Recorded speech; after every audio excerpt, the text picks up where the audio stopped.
दूसरा अध्याय। ओम। इस मध्यम चरित्र के ऋषि विष्णु, देवता महालक्ष्मी, छंद उष्णिक, शक्ति शाकंभरी, बीज दुर्गा, तत्व वायु और स्वरूप यजुर्वेद है। मैं श्री महालक्ष्मी की प्रसन्नता के लिए मध्यम चरित्र के पाठ का संकल्प करता हूँ। ध्यान।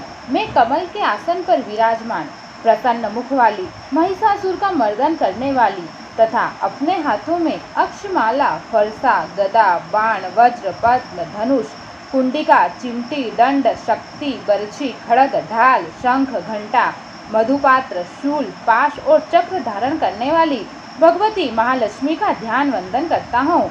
ओम। ऋषि ने कहा, प्राचीन काल में देवताओं और असुरों में पूरे 100 वर्षों तक भयंकर युद्ध हुआ। असुरों का स्वामी महिषासुर था और देवराज इंद्र देवताओं के नायक थे। उस युद्ध में असुरों ने देवताओं को परास्त कर दिया और सब देवताओं को जीतकर महिषासुर स्वयं इंद्र बन बैठा। तब हारे हुए देवता प्रजापति ब्रह्मा जी को साथ लेकर भगवान विष्णु और शंकर जी के पास गए और देवताओं की पराजय तथा महिषासुर के बल और प्रताप का सारा वृत्तांत कह सुनाया कि सूर्य, अग्नि, इंद्र, वायु, चंद्रमा, यम, वरुण सब देवताओं के अधिकार छीनकर वह स्वयं सबका अधिष्ठाता बन बैठा है। उस दुष्टात्मा ने सब देवताओं को स्वर्ग से निकाल दिया है। इससे सभी देवता पृथ्वी पर मनुष्य की भांति विचर रहे हैं। अतः हे प्रभु, हम सब आपकी शरण हैं। आप उसे मारने का विचार कीजिए ताकि स्वर्ग में देवताओं का राज्य स्थापित हो सके। इस प्रकार देवताओं की दुर्गति का समाचार पाकर भगवान विष्णु और शंकर जी बहुत क्रुद्ध हुए। उनकी भुकुटी तन गई और मुख रक्त वर्ण का हो गया। उनके मुख से क्रोध के कारण एक महान तेज उत्पन्न हुआ। इस प्रकार सभी देवताओं के अंगों से भी एक एक तेज उत्पन्न हुआ और वह सब तेज मिलकर एकत्रित हो गया। तेज का वह पुंज ऐसा दिखता था जैसे ज्वाजल्यमान पर्वत हो। समस्त देवताओं के शरीर से निकला हुआ वह अतुल तेज अपनी ज्योति से तीनों लोकों में प्रकाश करता हुआ एक देवी के रूप में परिवर्तित हो गया।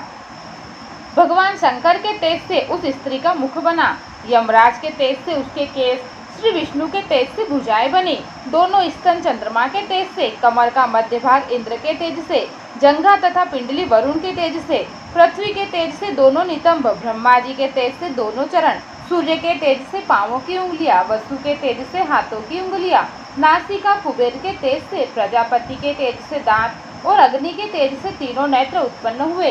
संध्याओं के तेज से दोनों बोहें, पवन के तेज से कान और इस प्रकार अन्य देवताओं के तेज से शिवा कल्याणकारी देवी की सृष्टि हुई। संपूर्ण देवताओं के तेज पुंज से उत्पन्न हुई देवी को देख महिषासुर द्वारा सताए हुए सभी देवता अत्यंत प्रसन्न हुए। तत्पश्चात शंकर जी ने अपने त्रिशूल में से एक त्रिशूल, भगवान विष्णु ने एक चक्र दिया, वरुण ने शंख, अग्नि ने शक्ति, वायु ने धनुष और बाणों से भरे हुए तरकश प्रदान किए। सहस्त्रों नेत्र वाले देवराज इंद्र ने अपने वज्र से निकालकर वज्र और आयुध दिया तथा ऐरावत हाथी से उतारकर एक घंटा भेंट किया। यमराज ने कालदंड, वरुण ने पाश, स्फटिक की माला प्रजापति ने और ब्रह्मा जी ने कमंडल प्रदान किया। देवी के समस्त रोमकूपों में सूर्यदेव ने अपनी किरणें भर दी। काल ने चमकता हुआ खड़ग और ढाल भेंट किया। क्षीर सागर ने उज्ज्वल हार तथा 2 दिव्य चूड़ामणि, कुंडल और कड़े दिए। शुभ अर्धचंद्र, सब बाहुओं के लिए केयूर, पैरों को सुंदर नुपुर, गले की सुंदर हंसली तथा संपूर्ण उंगलियों में रत्न जड़ित अंगूठियां प्रदान की। अत्यंत निर्मल फरसा विश्वकर्मा ने भेंट किया और विविध भांति के अस्त्र और अभेद कवच दिए। समुद्र ने हृदय और गले में पहनने के लिए कभी न मैली होने वाली कमल की माला दी और सुंदर पुष्प कमल के प्रदान किए। हिमालय ने सवारी के लिए सिंह तथा अनेक प्रकार के रत्न प्रदान किए। मदिरा से भरा हुआ पात्र कुबेर ने दिया। भूमंडल को धारण करने वाले नागराज श्रेष्ठ ने महामणियों से सुशोभित एक अनुपम हार दिया। इस प्रकार अन्य सभी देवताओं ने भी विविध भांति के आभूषण और आयुध प्रदान किए। तब भगवती देवताओं से भली भांति सम्मानित होकर बार बार ऊंचे स्वर में अट्टहास करती हुई गर्जन करने लगी, जिससे सारा आकाश गूंज उठा। देवी का गर्जन कहीं समा न सकी। उसकी ध्वनि से संपूर्ण विश्व और सागर कांप उठे। संपूर्ण पृथ्वी और पर्वत कंपित हो गए। उस समय सारे देवगण उस सिंहवाहिनी देवी की जय जयकार करने लगे। मुनिगणों ने भी भगवती की बड़ी विनम्रता से नतमस्तक होकर स्तुति की। इस प्रकार सारे विश्व को भयभीत देख असुरगण अपनी समस्त सेना सुसज्जित कर खड़े हो गए और महिषासुर क्रोध में आकर बोला, यह क्या हो रहा है? ऐसा कहकर सब असुरों सहित उस भयंकर शब्द की ओर दौड़ा। उसने त्रैलोक की वापिनी देवी को देखा, जो अपने पैरों से पृथ्वी को पाताल में दबा रही है और मुकुट से आकाश को छू रही है। उसके धनुष की टंकार से सारा पाताल कांप रहा है। भगवती के हजारों हाथ सभी दिशाओं में फैले हुए थे। यह देख असुरों ने देवी भगवती के साथ युद्ध आरंभ कर दिया। अनेक प्रकार के शस्त्रों के प्रहार से दसों दिशाएं गूंज उठी। उस समय महिषासुर का सेनानायक चिक्षुर नामक दैत्य देवताओं से युद्ध करने लगा। चामर असुर चतुरंगिनी सेना साथ लेकर तथा उग्र राक्षस 7000 रथ सैन्य को अपने साथ में लेकर युद्ध करने लगा। महाहनु नामक राक्षस 1 करोड़ रथियों की सेना और असिलोमा नामक असुर 5 करोड़ सेना साथ में लेकर युद्ध करने लगा। वास्कल नामक असुर 60 लाख रथ और हजारों हाथी घोड़ों की सेना लेकर युद्ध करने लगा। व्रत नामक असुर 1 करोड़ रथ की सेना को साथ लेकर, विडाल असुर 1 करोड़ 50 लाख सेना लेकर और भी असुर सेना रथ हाथी घोड़े साथ में लेकर देवी से युद्ध करने लगे।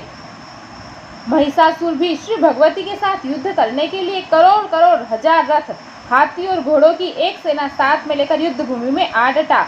वे राक्षसगढ़ तोमर, भिंदीपाल, शक्ति, मूसल, खड़ग, फरसा, पट्टिस आदि हथियारों से भगवती के साथ युद्ध करने लगे। कई असुर भगवती पर शक्ति फेंकते, कई पास फेंकते, कई राक्षसों ने भगवती पर तलवार से प्रहार किया। देवी ने कई राक्षसों के अस्त्र शस्त्रों को साधारणतः खेल खेल में काट डाला। तदंतर देवता और ऋषियों ने देवी की प्रार्थना की। तब देवी ने प्रसन्न हो राक्षसों पर अस्त्र शस्त्रों की वर्षा की और देवी का वाहन सिंह भी क्रोधित होकर जंगल में दावानल के सदस्य राक्षसों की सेना का विनाश करने लगा। युद्ध करते हुए भगवती ने जितने श्वास छोड़े, उन प्रत्येक श्वासों से भगवती के हजार हजार गण उत्पन्न हुए और वे भांति भांति के अस्त्र शस्त्रों से युद्ध करने लगे। देवी की शक्ति द्वारा असुरों का विनाश करते हुए ढोल, शंख, मृदंग बजाने लगे। तदंतर भगवती ने त्रिशूल, गदा और तलवारों से सैकड़ों महासुरों को मार डाला। कुछ असुरों को घंटे की आवाज से मोहित कर लिया, कुछ को पाश में बांधकर पृथ्वी पर घसीटा, कुछ को खड़ग के टुकड़े टुकड़े करके फेंक दिया। कुछ और दैत्य भगवती के गदा प्रहार से मूर्छित होकर पृथ्वी पर ढेर हो गए। कुछ राक्षसों के मुख पर मूसल की चोट लगने से रक्त बहने लगा। बहुत से राक्षस सीने पर चोट लगने से आहत हो पृथ्वी पर गिर गए। कितने ही राक्षस बाणों से मर गए। देवताओं को कष्ट देने वाले दैत्य मरने लगे, कितने ही भुजा विहीन हो गए। कुछ दैत्यों के सिर कट गए, कोई शरीर के मध्य भाग से काट दिए गए। कुछ महासुर जंगा कट जाने के कारण धराशायी हो गए। कुछ दैत्य एक भुजा, एक आंख, एक पैर और एक मस्तक कट जाने के कारण पृथ्वी पर गिर पड़ते, किंतु फिर वे उठ खड़े होते। फिर वे रुंड बड़े बड़े हथियारों को लेकर श्री भगवती से युद्ध करने लगे। दूसरे रुंड बाजू की ध्वनि के साथ नृत्य करने लगे। कई असुरों के रुंड तलवार, शक्ति, रिष्टि आदि हथियार हाथ में लेकर श्री जगदम्बा को ठहरो ठहरो कर युद्ध के लिए ललकारते थे। उस रण क्षेत्र में रथ, हाथी, घोड़े तथा असुरों के धराशायी हो जाने से पृथ्वी ढक गई। राक्षसी सेना का रक्त इकट्ठा होकर महानदी की तरह बहने लगा।